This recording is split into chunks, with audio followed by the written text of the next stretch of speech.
Alright, home stretch. Very last thing we've got, butter wet wax.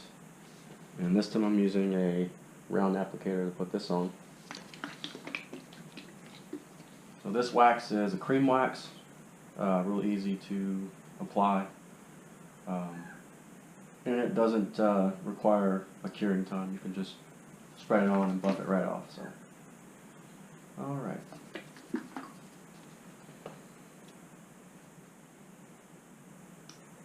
We'll see how this goes.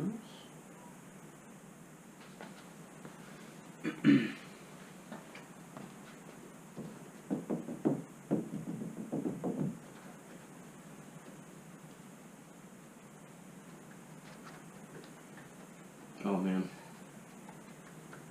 this smells really good too. If you ever had those little candies called Runts, it smells just like the banana ones.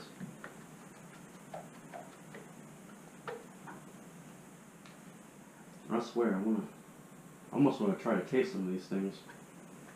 They smell so damn good. Alright, so our wax is on there. I'm going to use this big buffing microfiber to go ahead and wipe it off.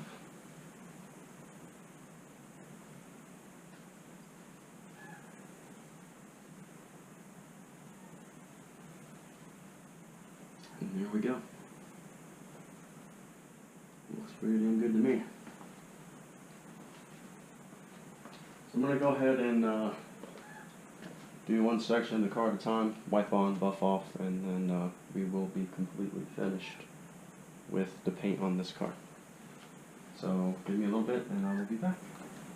Alright, waxing is done, which means we are done, at least for tonight. Wax went on easy, came off easy. I mean, what can I say? It works pretty well. I'm just going to take you around the car now, let you look.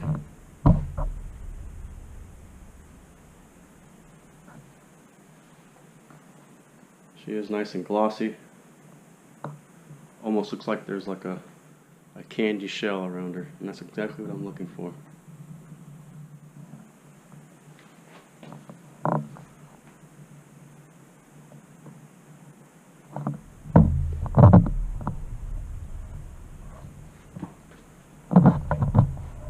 It looks pretty good.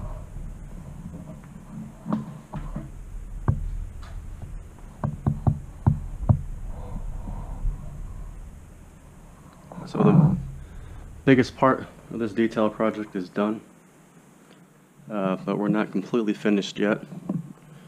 We still have glass to take care of.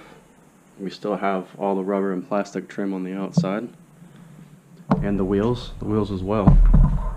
We're also going to be getting a hand polish as well as some glaze, sealant, and wax, just as the paint on the car is. And then of course there's the interior, which has got lots of sand in it right now because of all the rain we've been having. Yeah, I think the biggest part of the detail project is out of the way. So it's been interesting. I've never have detailed a car to that extreme before as far as exterior paint work goes. And I've done some polishing before, but not to that extreme. Now, is the car perfect? Absolutely not. She is not perfect at all. As I said before, she's got plenty of orange peel on the car. Like I said, that's just, it is what it is. When Dodge built these cars, they weren't exactly building them with the Concours d'Elegance in mind. They built them as fast as they could to get them out to the dealers. So that means really fast paint jobs, and mistakes were made along the way. Now that is curable, I mean, with the wet sand, but I'm certainly not proficient enough to do that myself. So maybe one day, who knows. But outside of that, she's also got deeper scratches and scuff marks on her in some places that polishing alone will not take care of. That will require some compounding, and that will be taken care of in the future. But right now I wanted to get the minor stuff out the way just kind of bring her back to the appearance that she was in when I first got her from the dealer. And honestly, this is just the beginning step of a much bigger picture.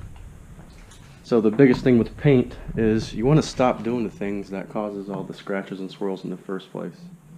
You want to, be ginger when handling the car, use good quality microfiber towels, wash the 2-bucket method. Don't take shortcuts, because shortcuts causes scratches, and then you're going to be going down the same road again with polishing and compounding. And there's only a finite amount of clear coat on the car. Once you're down through that clear coat, it's game over. You got to repaint. So that's where I'm at right now. I'm just trying to learn to, keep the car in a good shape. You should never have to compound and polish your car in the first place, in a perfect world. Now, of course, driving it around, things happen. You're going to get scratches and scuffs. That's just part of driving. I don't want this thing to be a garage queen. She'll never be a garage queen. But there's still things we can do to keep the paint in good shape. And so that's what I'm planning on doing. And after a while, once I've felt that I've done a good enough job in keeping the car maintained without adding any additional problems to the paint, then I'll probably go down that road of using some compound and going over the entire car and bringing it all the way down and bringing her back up with absolutely no marks, no scuffs, no swirls or scratches at all. I can only imagine what she'd look like in that state. But not right now. Right now this is good enough. She looks beautiful. The paint is gleaming, very glossy, very bright. I wish it wasn't dark. I'd love to bring her out to the sun and see what she looks like under direct sunlight, but guess I'm gonna have to wait for tomorrow for that. But that's pretty much it, guys. I'm exhausted. Running around with a polisher all day and then applying 3 different products by hand afterwards. It's pretty exhausting. So I hope this little video series has been informative. Like I said, I'm in no way, shape, or form an expert on any of this stuff.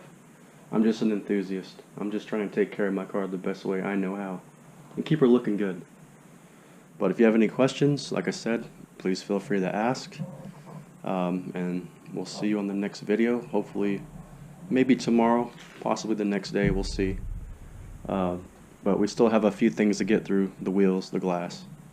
And I'll show you all that stuff as well. So, alright, well, you guys have a good one, and we'll see you on the next video.